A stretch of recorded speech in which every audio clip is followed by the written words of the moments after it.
For weeks now, with virus rates rising, regions of the UK have been put into local lockdowns with varying rules. But this has caused confusion, so the Prime Minister has been in meetings all day to finalise a new three-tier traffic light system to be unveiled next week. There's an expectation that the toughest tier of rules could be imposed on much of northern England on Monday, seemingly confirmed with a preemptive announcement from the Chancellor.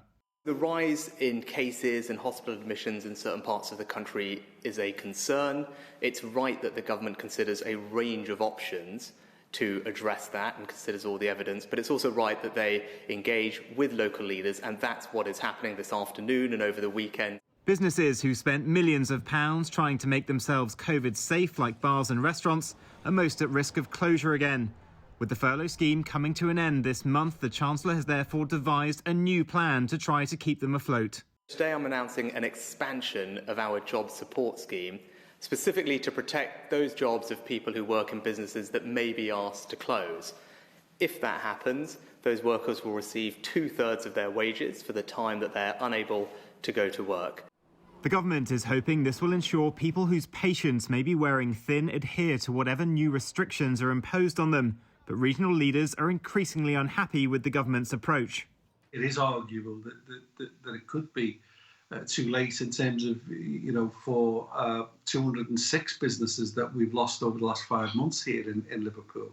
And we know that's been repeated across the city region, but also around the northwest, and so some of those businesses will never come back again. The body which represents the hospitality industry is calling for the scrapping of the 10 p.m. curfew in areas in the lowest restriction tiers. Hospitality is the third largest employer in the UK. It's got a huge supply chain behind it. So it's not just the economic impact on our businesses, it's the ripple effect throughout the supply chain. We really need to make sure that the government is keeping these measures under review, having the restrictions in place for as little a time as possible so that we minimise the economic impact. With their hands on the purse strings more often than not trying to limit government spending, Rishi Sunak has been that rarest of things. A Chancellor popular in the country, perhaps even more popular now than the Prime Minister.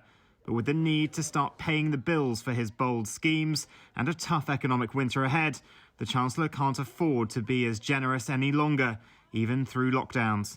Vincent McAviney, 5 News.